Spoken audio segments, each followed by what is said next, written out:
इंतहाई जुर्रतमंद, जमल और सफीन में लड़ता हुआ अली का ये शेर मौलवियों को माल के अश्तर से दुश्मनी की अगली वजह में दुआए ज़हरा में बता देता हूं। जमल में ऊंटनी की 3 टांगे मालिक ने काटी थी।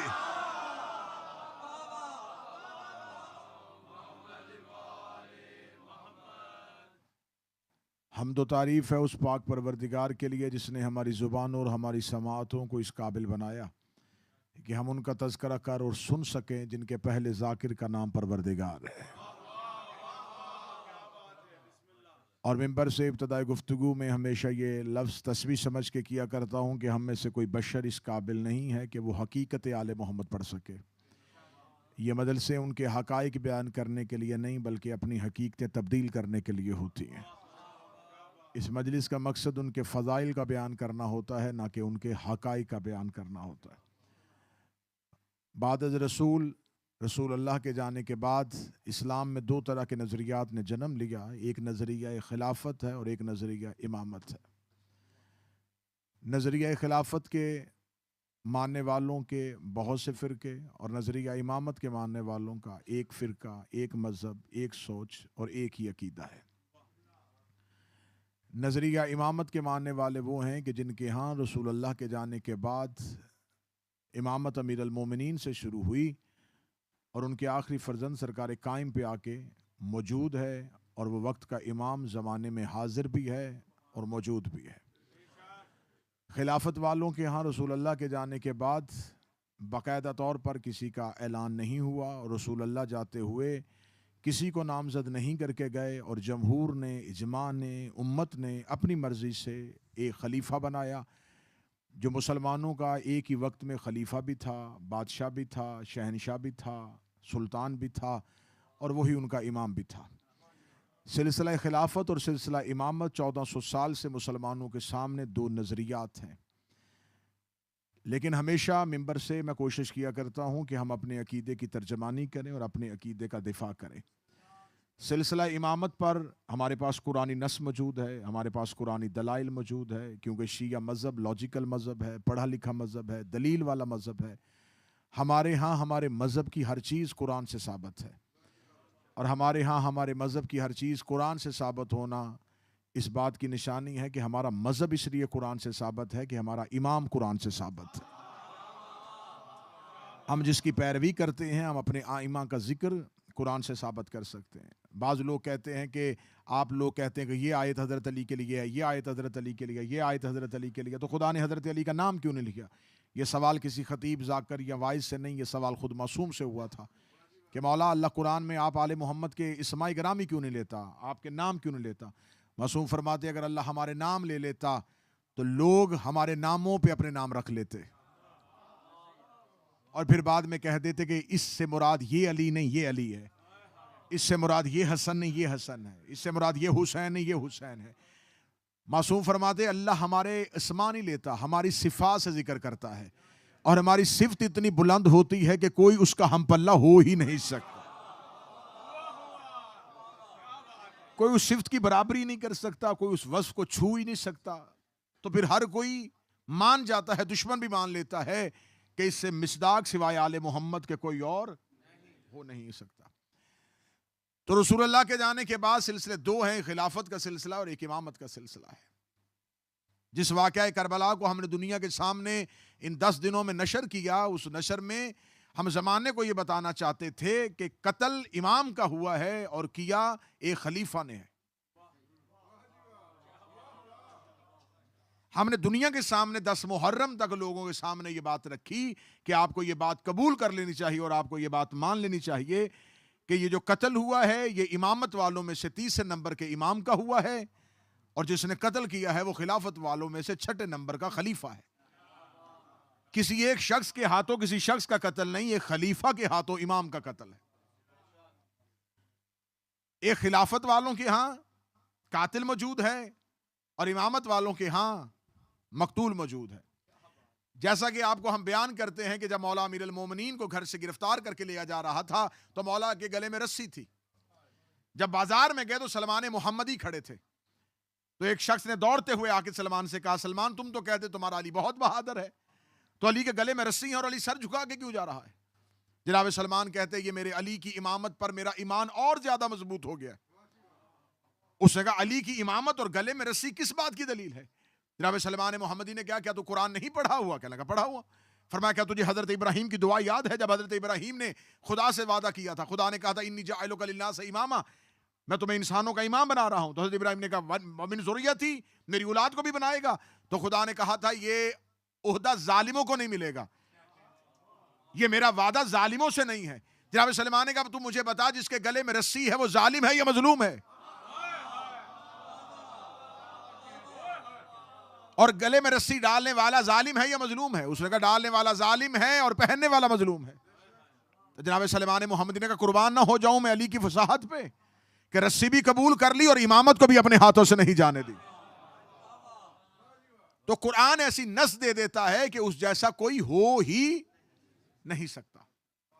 आज गुफ्तगू इंतहाई एक अहम नुक्ते की तरफ मबजूल करवाना है। खुदावंद मुताल ने दो तरह के नजरिया जो इस वक्त उम्मत के सामने है, एक नजरिया खिलाफत है और एक नजरिया इमामत है। इमामत वालों के यहां दलाइल कुरान से मौजूद हैं और खिलाफत वालों के यहां दलाइल तारीख से मौजूद है। तारीखी तौर पर उनका खलीफा है, इससे नजरों को फेरा नहीं जा सकता। और मैंने ये बात हमेशा मिंबर पे कही है, एक बात होती है सच और एक होती है हक। सच और होता है, हक और होता है। और यह नहीं होता कि हर सच हक हो, लेकिन यह यकीन होता है कि हर हक सच जरूर होता है। मैं फिर लफ्ज कहने लगा, हर सच हक नहीं होता, लेकिन हर हक सच होता है। ट्रुथ और होता है, रियलिटी और होती है। सच कई दफा हक के सामने आके खड़ा हो जाता है, बिल्कुल मुतजाद खड़ा हो जाता है सच हक के सामने। आप परेशान हो गए, मैं दलील देता हूं। अगर आप अभी मुंह आसमान की तरफ करके रात के तक देखेंगे तो आपको तारे जो हैं वो छोटे नजर आएंगे और चांद बड़ा नजर आएगा, और आप फौरी तौर पे कहेंगे तारे छोटे हैं चांद बड़ा है। ये सच है, हक नहीं है। ये सच है, हक नहीं है। अब कोई ये झुटला ही नहीं सकता, इस सच को झुटलाया ही नहीं जा सकता। जमीन पे खड़ा होकर कोई कहे कि मैं सच बोल रहा हूं तो मानना पड़ेगा कि सितारे छोटे हैं, लेकिन हकीकत ये नहीं है। हकीकत ये है कि तारे जमीन से दूर हैं और छोटे नजर आ रहे हैं, चांद जमीन के करीब है और बड़ा नजर आ रहा है। कुर्बतों के फासले और हुजम के फैसले दूरियों से नहीं होते, कुर्बतों से होते हैं। कोई बहुत दूर होता है लेकिन इसका मतलब यह नहीं होता कि वो छोटा है, और कोई बहुत करीब हो तो इसका मतलब यह नहीं होता वो बड़ा है।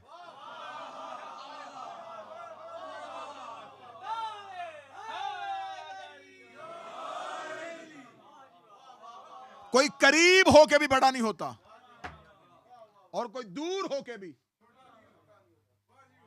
छोटा नहीं होता। ये अहबाब जो मेरे सामने बैठे हैं, ये फासले के एतबार से मेरे करीब हैं, रिश्ते के एतबार से नहीं। और जो पाकिस्तान में मेरा भाई है वो फासले में करीब नहीं, रिश्ते में करीब है। कुर्बतें तय्युन फासले से नहीं होता, निस्बतों से होता है। कई दफा कोई करीब हो तो ये नहीं समझना कि बहुत करीब है, कोई दूर हो तो ये नहीं समझना कि वो बहुत दूर है।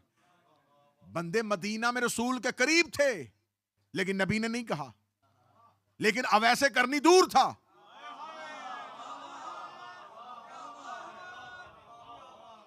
और रिसालत माब ने कहा मुझे जन्नत की खुशबू करन से आ रही है। दूर होके मुस्तफा के करीब था, कोई करीब होके मुस्तफा से दूर था। कोई करीब दफन हो जाए तो इसका मतलब यह नहीं वो करीब होता है।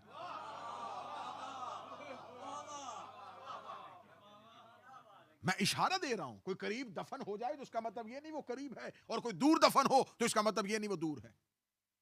कई दफा सच और होता है और हक और होता है। हमें इस बात पे एजाज है कि हम सिर्फ सच वाले नहीं, हम हक के पैरोकार हैं। हम हक के पीछे चलते हैं। सच और होता है, हक और होता है। ये सच है कि वो खलीफा थे, लेकिन हक नहीं है।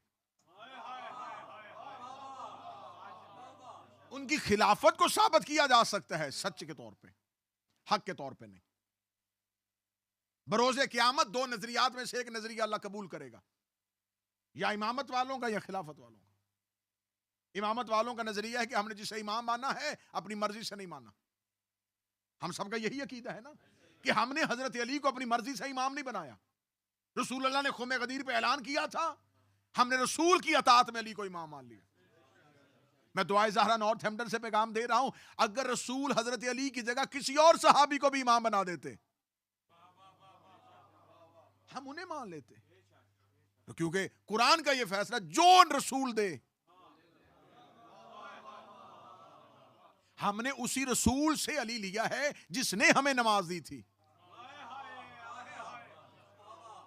रसूल अल्लाह ने कहा नमाज पढ़ो, हमने पढ़ी, रोजा रखो, हमने रखा, ज़कात दो, हमने दी। जिस रसूल ने हमें सारा दीन दिया था उसी ने हमें अली दिया।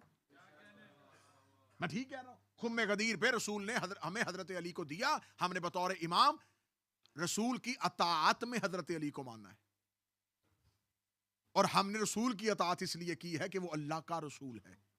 अल्लाह, रसूल और अली। अल्लाह की अताअत में रसूल को माना, रसूल की अताअत में अली को माना। तो हमारा अकीदा निखरा और निथरा हुआ है कि हमने हजरत अली को जो इमाम माना है वो हमने अल्लाह रसूल की अताअत में माना है। और हजरत अली के बाद हजरत इमाम हसन को माना है तो अली की अताअत में, इमाम हुसैन को माना तो इमाम हसन की अताअत में। हम एक एक इमाम के कायल हुए हैं तो उससे पिछले इमाम की अताअत में कायल हुए। अब क़यामत वाले दिन एक नजरिया यह है कि जो कहते हैं कि हमने रसूल से और अल्लाह से अपना इमाम लिया है। दूसरा अकीदा यह है कि ना अल्लाह ने ऐलान किया था, न रसूल ने बनाया था। रसूल अल्लाह के जाने के बाद चंद सहाबा ने मशवरा किया था कि कोई बेहतरीन शख्स हमारा मुसलमानों का हाकिम होना चाहिए, तो उस दौर के मुसलमानों को जो बेहतरीन लगा उस सहाबी को बना दिया। लिहाजा अब क़यामत वाले दिन दो नजरियात में से कबूल होगा, या इमामत वाला या खिलाफत वाला। अगर तो हो गया खिलाफत वाला खलीफा अल्लाह की बारगाह में कबूल, हम फिर भी बच जाएंगे।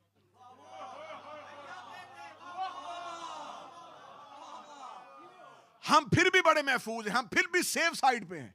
हम बरोज़े क़यामत अल्लाह से कह देंगे मेरे अल्लाह ये मुसलमानों ने बनाया था, तूने कुरान में अपनी और रसूल की अताअत का हुक्म दिया था। अगर आप हमें कह देते कि किसी मुसलमान की अताअत भी करो तो हम मुसलमानों का बनाया हुआ खलीफा मान लेते। तो अगर वो भी खलीफा कबूल हो गया अल्लाह की बारगाह में तो हम फिर भी महफूज हैं। लेकिन अगर हमारा अकीदा कबूल होता है तो फिर दूसरे फिरके के लिए सेफ साइड नहीं है, क्योंकि अली का इनकार हकीकत में अल्लाह का इनकार है। अली का इनकार रसूल अल्लाह का इनकार है।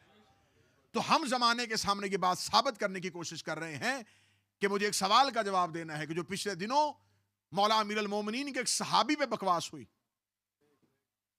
कि हजरत मालिक अश्तर के बारे में बोला गया कि मालिक अश्तर तो एक खलीफा के कातिलों में शामिल था। तो अगर आपने कत्ले हजरत उस्मान की तहकीक करनी है तो आपकी किताबों में एक नाम लिखा हुआ है जिसने खुद जाते हुए मदीना से कहा था कोई है जो इसे कत्ल करे।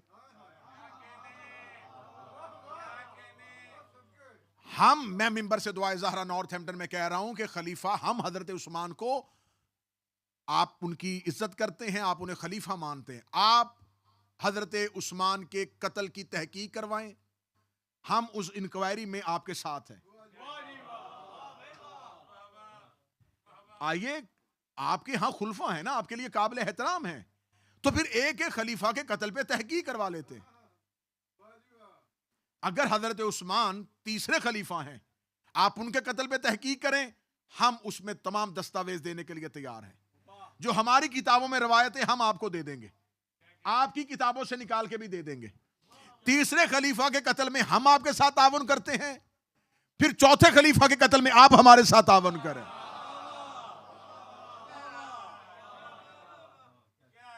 भाई भाईचारा तो ऐसे होगा ना कि आप अपने खलीफा के कत्ल पे तहकीक शुरू करें, आज ही आगाज करें।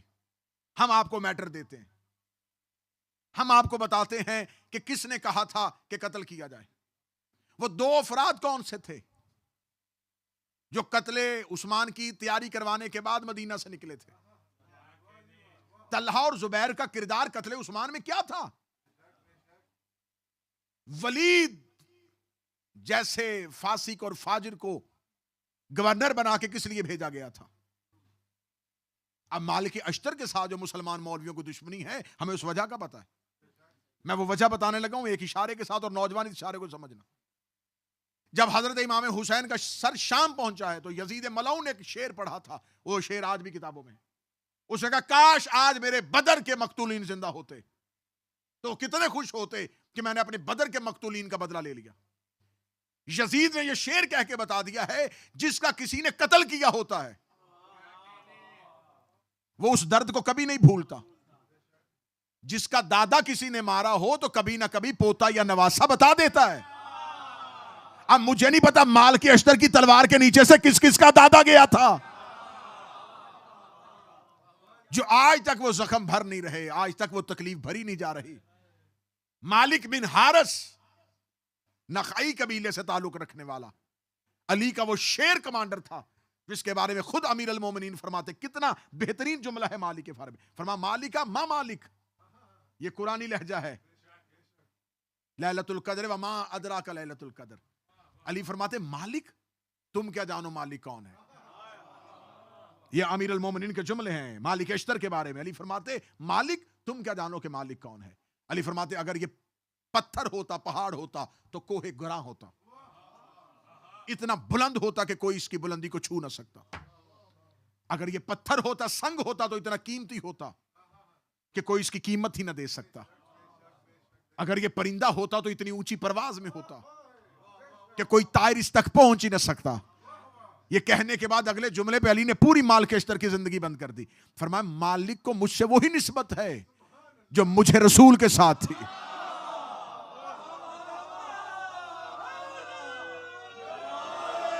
मालिक अश्तर को मुझसे वही निस्बत है जो मुझे रसूल अल्लाह के साथ। जनाब मालिक अश्तर को अहले सुन्नत ने भी अपनी किताबों में उन्होंने कहा है कि सहाबी के तौर पर इन्हें जाना जा सकता है, क्योंकि इन्होंने दौरे रसूल पाया है लेकिन ज़ियारत रसूल नहीं की। 11 हिजरी में रिसालत माब की रहलत होती है और मौला अमीर अल मोमिनीन को यमन भेजा जाता है। पहले एक शख्स को भेजा गया था यमन तबलीग के लिए। वो शख्स यमन गया, कोई बंदा मुसलमान ना हुआ। बाकायदा किताब और तारीख है कि इतना अरसा यमन रहने के बाद उसने कहा, या रसूल अल्लाह वापस आ जाऊं, कोई भी मुसलमान नहीं हो रहा। रिसालत माब ने वापस बुला के अली को भेजा। अमीर अल मोमिनीन का जाना था, पूरा यमन अली के हाथों में मुसलमान हो गया। और जो अली के हाथ में मुसलमान हुए हों, जिन्होंने चेहरा अली से इस्लाम को पढ़ा हो। यमन अली के शियों का मरकज था। इमाम हुसैन अलैहिस्सलाम ने जब मदीना छोड़ा था तो जनाब मोहम्मद हनफिया ने इमाम हुसैन से कहा था कि अगर आप महफूज मकाम पे जाना चाहते हैं तो यमन से ज्यादा महफूज कोई नहीं है, क्योंकि वो अली के आशिकों का शहर है। ये पूरे का पूरा यमन शिया हो गया था, मुसलमान हो गया था, कलमा रसूल पढ़ लिया था अली की वजह से। उस से रसूल आखिरी हज के लिए निकल पड़े और मौला अमीर अल मोमिनीन यमन में थे। तो रिसालत में आपने फरमाया, अली यमन से लोगों को लेके सीधे ही हज पे आओ, जहां खुम्बे गदीर पे मौला अली की विलायत का ऐलान हुआ था। तो जनाब मालिक बिन हारिस अश्तर इनका लकब है। जनाब मालिक बिन हारिस नखाई कबीले से ताल्लुक रखने वाले जब यमन में मौला अली गए हैं तो उस वक्त इन्होंने मौला अली के हाथ में इस्लाम को कबूल किया। मौला के सहाबी बन गए, मौला के जानसार बन गए, मौला के कमांडर बन। अली से 10 साल बड़े थे। 10 साल ज़ाहरी हयात तैयबा में अमीर अल मोमिनीन से बड़े थे। बुलंद कद, बुलंद कामत, इंतहाई दलेर, इंतहाई जुर्रतमंद। जमल और सफीन में लड़ता हुआ अली का यह शेर मौलवियों को माल के अश्तर से दुश्मनी की अगली वजह में दुआए ज़हरा में बता देता हूं। जमल में ऊंटनी की 3 टांगे मालिक ने काटी थी।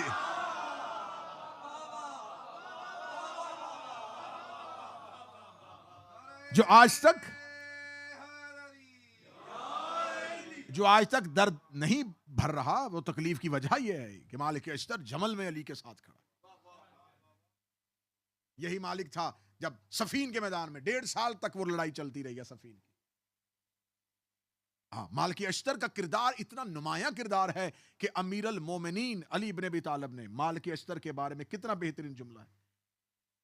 कि अली फरमाते हैं कि मालिक को मुझसे वही निस्बत है जो मुझे रसूल से थी। इस एक जुमले पे पूरी मजलिस पढ़ना चाहो तो इसमें पढ़ी जा सकती है कि रसूल को अली से क्या क्या निस्बत थी। रसूल अली पे कितना भरोसा करते थे, कितना एतमाद करते थे, उतना ही एतमाद अली मालिक अश्तर पे करते थे। जंग सफीन में मालिक अश्तर रात की तरीकी में, लैलतुल हरीर रात की तरीकी में जंग हो रही थी। रात की तरीकी में मालिक अश्तर, कोई चेहरे नजर नहीं आ रहे थे, सिर्फ कड़कती हुई तलवारों और तलवारों में से जो शोले निकलते थे वो नजर आ रहे थे। मालिक अश्तर उन तलवार के शोलों में से अली का चेहरा देख रहा था। जो ही अमीर अल मोमिनीन एक सर उतारते तो साथ ही मालिक उतार देता, अली उतारते साथ मालिक उतार देता, अली उतारते साथ मालिक उतारता। और लड़ते लड़ते अली के घोड़े का मुंह मालिक अश्तर के घोड़े के साथ मिल गया। अली ने फरमाया, ए मालिक कितने मार किया है? मालिक अश्तर देखते कड़कती हुई तलवारों में, शोलों में, मैं आपका चेहरा देख रहा, जितने आपने मारे हैं उतने ही मैंने मारे हैं। इतना कहना था अली देखते मालिक मुझसे मुकाबला कर रहा है। मैं तो तलवार चलाने से पहले उसकी पेशानी देखता था, अगर शजरे में एक भी मोमन होता मैं तलवार नहीं चलाता।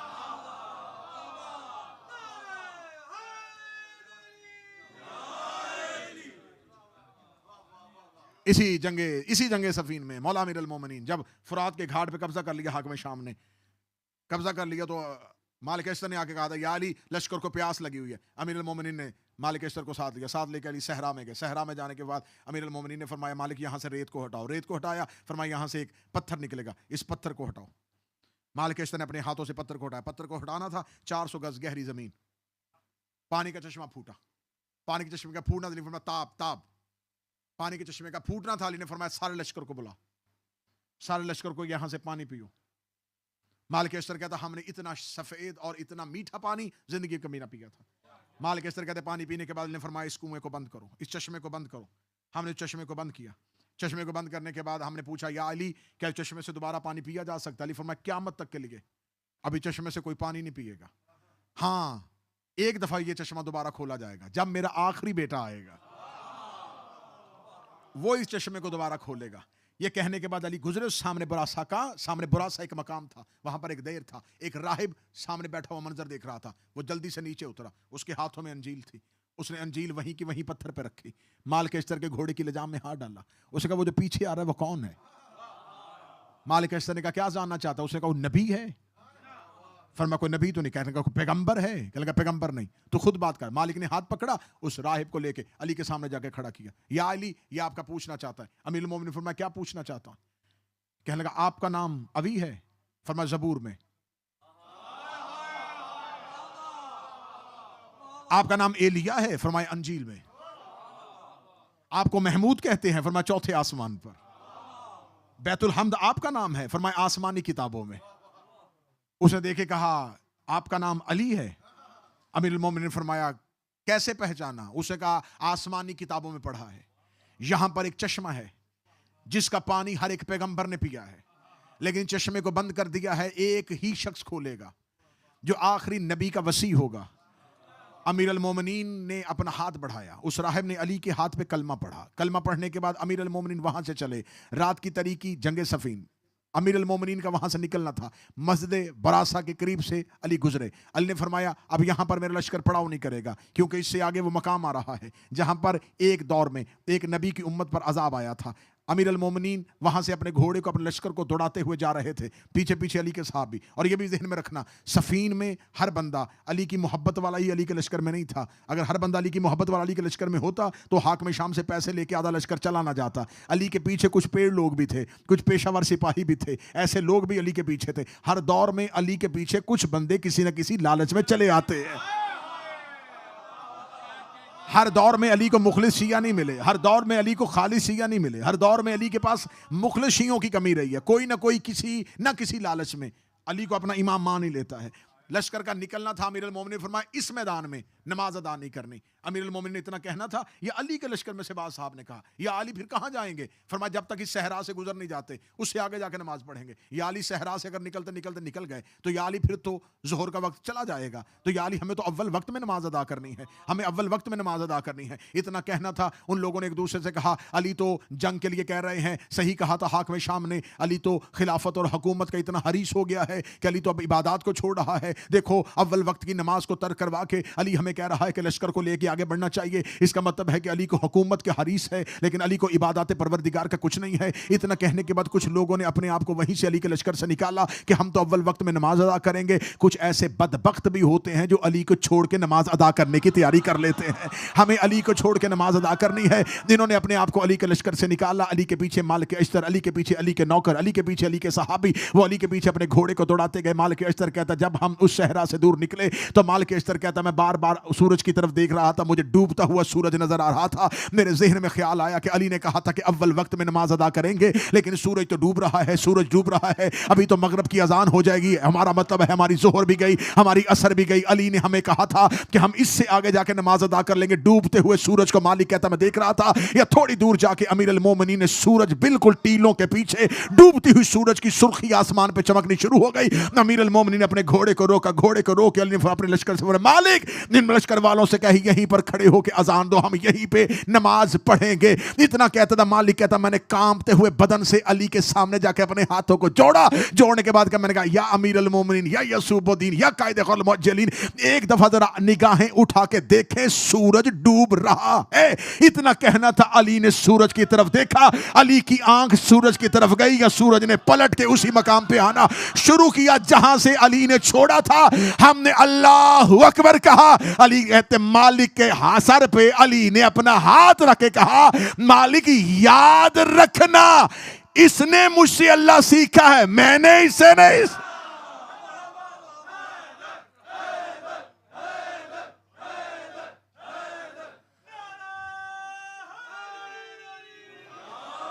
हम अताअत सूरज में नहीं, सूरज अताअत इमाम में। और यही मालिक इब्न हारिस, यही अश्तर जिसने सफीन में हाकिम शाम के खैमे की तनाबों को काटा और बिल्कुल तलवार करीब थी, चंद लम्हे दूर थी तलवार हाकिम शाम की गर्दन से, जब पीछे से आवाज आई कि अली ने कहा है कि जंग खत्म कर दो। मालिक अश्तर ने वहीं पे तलवार को नियाम में रखा। बाद में एक शख्स ने पूछा था और मालिक ने कहा था कि मुझे सारी जिंदगी इस बात का दुख रहेगा, अली का सबसे बड़ा दुश्मन मेरी तलवार के नीचे था। काश अली उस वक्त जंग ना रोकते तो अली का सबसे बड़ा दुश्मन मेरे हाथों कत्ल हो जाता। तो एक शख्स ने कहा जब इतना करीब था तो कर देता। कहता क्या करूं, मैंने जंग नहीं की, अली की अताअत में जिहाद किया है। यह तलवार जब भी चली है अली की अताअत में चली है।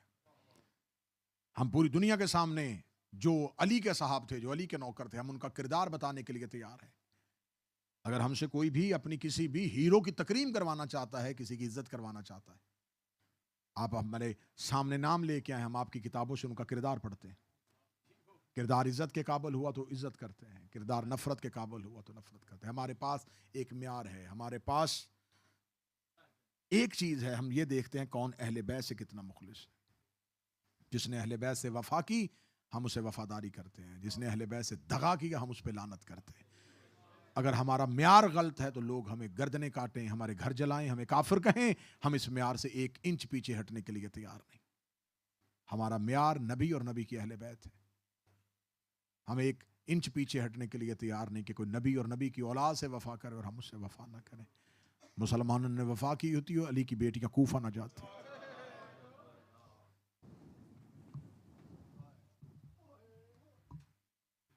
सैयदा आलमियान, मखदूमा आलमियान, अयाम अज़ा में आपका रोना, आपका पुरसा शहजादी अपनी बारगाह में कबूल फरमाए।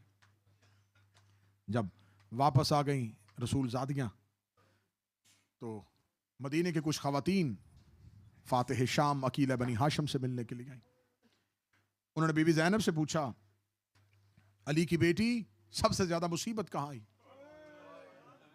बीबी ने फरमाया शाम में। बीबी सबसे ज्यादा मुसीबत? फरमाया शाम। मदीना की औरतों ने कहा बीबी सबसे ज्यादा तकलीफ कहाँ हुई? फरमाया कूफा में। बीबी मुसीबत शाम में आई, तकलीफ कूफा में क्यों हुई? ये सतरहाय कहने के लिए है। बीबी रो के फरमाती है शाम वाली औरतों को नहीं पता था कि ज़ैनब कौन है। जो नहीं रो सका उसके लिए जुमला आसान करने लगा हूं। बीबी कहती शाम की औरतों ने मुझे बागी की बहन समझ के मारा, कूफा की औरतों ने मुझे अली की बेटी समझ के मारा। आलिया फरमाती है मैंने कूफा में उन औरतों के हाथों पे भी पत्थर देखे हैं जो मुझसे कुरान पढ़ने के लिए आती रही। कूफा की खवातीन छतों पे बैठ के कह रही थी वो जिसको चलना नहीं आता ये अली की बड़ी बेटी है। पहली मंजिल अहले बैत की है कूफा। जिस लम्हे में हम इस वक्त मजलिस कर रहे हैं अली की बेटियां कूफा में हैं। बाजार कूफा में सरों का लाया गया। पहला सर बाजार कूफा में आया तो नेज़े की नोक पे हुसैन का सर था।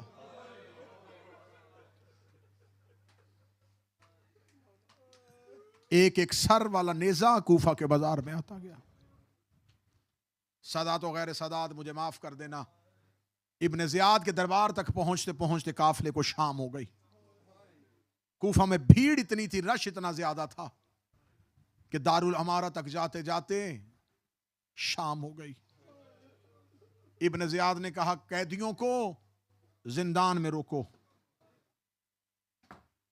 आज की रात कूफा के जिंदान में कैदियों को रखो, सुबह दरबार लगेगा, सुबह को मैं कैदियों को मेरे सामने लेके आना, क्योंकि रात ज्यादा हो गई है। अली की बेटियां शाम गरीबा के बाद पहली कैद कूफा का जिंदान। दुआ किया करो किसी मस्तूर को कभी जेल में न जाना पड़े, कभी किसी खातून को कैद न हो जाए। अली की बेटी कूफा के जिंदान में गई। कूफा के जिंदान में जाना था, जो सरों नेज़ों पे थे इन मलौनों ने वो सर उतारे। सर उतारने के बाद जिसने जिसे मारा था उसने अपने अपने सर को संभाला कि सुबह इब्न ज़ियाद का दरबार लगेगा, हम इब्न ज़ियाद के सामने आके बताएंगे कि हमने इसे मारा है। अकबर का कातिल अकबर का सर लेके चला गया, असगर का कातिल असगर का सर लेके चला गया, हर एक कातिल अपने अपने मकतूल को लेके चला गया। मुझे जुमला माफ कर देना, रवायत सख्त है लेकिन मुझे माफ कर देना, हुसैन इब्ने अली का सर खौली के हाथ में आ गया। इस मलौन ने सरे हुसैन को एक ऐसी नामुनासिब जगह पे रखा जिसका नाम मैं मिंबर से ले नहीं सकता। ये सरे हुसैन को छुपा के लेके गया, क्योंकि ये जानता था ये सबसे कीमती सर है। अगर मैंने इसे सामने रखा हो सकता है कोई मुझसे सरे हुसैन छीन। ये अपने घर गया, इसको डर था कि मेरी ज़ौजा किसी को ना बता दे। इसने अपने पूरे घर में निगाह दौड़ाई, सरे हुसैन छुपाने की कोई जगह ना मिली। जो सैयद बैठे, मुझे माफ कर देना, इसकी नजर अपने सेहन के तनूर पे पड़ी। इसने सरे हुसैन को अपने घर के तनूर में रखा, खुद ये जाके बिस्तर पे लेट गया। यहां आधी रात को किसी मस्तूर की चीख की आवाज आई है। ये मलौन अपने बिस्तर से तड़प के उठा तो इसने देखा तनूर के ऊपर एक मस्तूर है जो रो रही है। ये जल्दी से गया, इसने राख में से सरे हुसैन को निकाला। आवाज देखने लगा, बीबी तू कौन है? रो के कहती है, सर मुझे दे दे, मैंने चकियां पीस के पाला। गरीब ज़हरा का सर। सादात और गैर सादात कूफे का वो मंजर कि जब बाजार में अली की बेटी आई तो बीबी बाजार कूफा में एक ऐसे गली में दाखिला हुआ है काफले का। अली की बेटी की आवाज आई, सजाद जी अम्मा इनसे कह दे हमें किसी और बाजार से गुजारे, इस बाजार से हमें ना गुजारे। अम्मा क्यों? बीबी देखी कहती, सजाद मैं इस बाजार से नहीं गुजर सकती। अम्मा मजबूरी की। अली की बेटी की रो के आवाज आई, इस बाजार में हबीब का घर है। जो नहीं रो सका बीबी रो के कहती, इस बाजार में हबीब का घर है और मेरे सर पे चादर नहीं है, और हबीब का बेटा अपने मकान की छत पे खड़ा है। अली की बेटी का ऊंट हबीब के मकान की छत के करीब आया। हबीब के बेटे ने कैदी औरत को देखा, ये कदम हटाने शुरू हुआ। बीबी की आवाज आई, या बुनैया अलैया अलैया, बेटा मेरे करीब आ। बच्चा चंद कदम पीछे हटा। बीबी देखा, मैं बुला रही हूं, मेरे करीब क्यों नहीं आ रहा। ये देखा, बीबी मुझे माफ कर देना, मैंने पहली बार कोई औरत कैदी देखी है। मैंने आज तक कूफा में मर्दों के हाथ बंधे हुए देखे, मैंने पहली बार किसी खातून के हाथ बंधे देखे हैं। बीबी मुझे बता, तू किस जुर्म में कैद हुई है। बीबी रो कहती, मेरा जुर्म बाद में पूछना, पहले बता तू कैदियों का तमाशा देख रहा है। रो कहता, मेरी क्या जरूरत में कैदियों का तमाशा देखो, मेरा बाबा मुल्क इराक गया हुआ है। मैं तो हर सुबह अपनी छत पे खड़ा होके इराक की तरफ मुंह करके अपने बाबे का रास्ता देखता हूं। बीबी देख रही, इराक में तेरा कौन रहता है। रो कहता, वहां मेरे मौला हुसैन आए हुए हैं। हमारे मौला ने बाबा को खत लिखा था, मेरे बाबा मौला हुसैन से मिलने के लिए गए हैं। बीबी देख के कहती, अपनी मां से कह छत पे आ, तुझे कोई कैदन बुला रही है। हबीब का बेटा देख कहता, ना बीबी, मेरी मां ज़ैनब की कनीज है, वो छत पे नहीं आ सकती। इतना कहना था, सरे हबीब ने परवाज किया, मकान की छत पे आया। आवाज आई, मां को कहे आग लगा बुरके को। दरवाजे पे अली की बेटियां, दरवाजे पे रसूल की बेटियां आ गई। बस एक मंजिल पड़ी और एक मंजिल जो फजाइल की थी वही मुसाहिब की। सैयदुल साजिदीन अगले बाजार में दाखिल हुए। दुआ किया करो किसी को उजड़ के वहां ना जाना पड़े जहां किसी ने उसे आबाद देखा हो। सैयदुल साजिदीन बाजार कूफा में दाखिल हुए। यहां एक औरत अपने मकान की छत पे थी। उसने नीचे कैदियों को देखा, अपनी कनीज से कहती, मेरा दिल फट रहा है। बकवास की है जिसने भी की है कि कोई बागी थे। ये बागी नहीं है, ये किसी शरीफ का घर उजड़ गया है। जल्दी कर बाजार में जा, वो जो सामने सफेद बालों वाला ज़ईफ है ना, इससे जाके पूछ तू कौन है और ये सर तेरे क्या लगते हैं। कनीज नीचे बाजार में आई, भीड़ से रास्ता लेती हुई मौला सजाद के करीब आई। कैदी कैदी, वो छत पे मेरी मालकन बैठी है, वो पूछ रही है तू कौन है और ये सर तेरे क्या लगते हैं। मौला सज्जाद ने झुकी हुई नजरों से कहा, अपनी मालकन से कहा, मेरा पूछना है, नीचे बाजार में आ। इतना कहना था, कनीज दे के कहती, नहीं कैदी, वो बाजार में नहीं आएगी, वो बाजार में नहीं आ सकती। बाजार की भीड़ बड़ी ज्यादा है, बाजार का माहौल इस काबिल नहीं है। ये अपने सहन के अंदर गई। मस्तूर की आवाज है, क्या कहा उस कैदी ने। कहती, वो कैदी कह रहा, जब तक आएगी नहीं मैं बताऊंगा नहीं। ये रो कहती, मेरा दिल फट जाएगा, मुझे पूछने दे ये कौन है। ये बाजार में से लोगों से रास्ता लेती लेती सैयदुल साजिदीन के करीब गई। करीब जाके सजाद की रस्सियां ला, कहती, बुलाया तूने है, आ मैं गई हूं। बाजार का माहौल ज्यादा खड़े होने के लायक नहीं है, मुझे जल्दी बता दे तू कौन है और ये सर तेरे क्या लगते हैं। सजाद ने अपने जख्मी सर से बालों को हटाया। आवाज आई, मेरा पता बाद में पूछना, पहले तू बता, तू मेरा चचा माल की अश्तर की बेटी हमीदा है। इतना कहना था, 4 कदम पीछे हटी। रो कहती, मेरे बाप को चचा कहने वाला तू कोई हुसैन का सजाद है। आवाज आई, मुझे पहचान, मैं तेरा मौला सजाद हूं।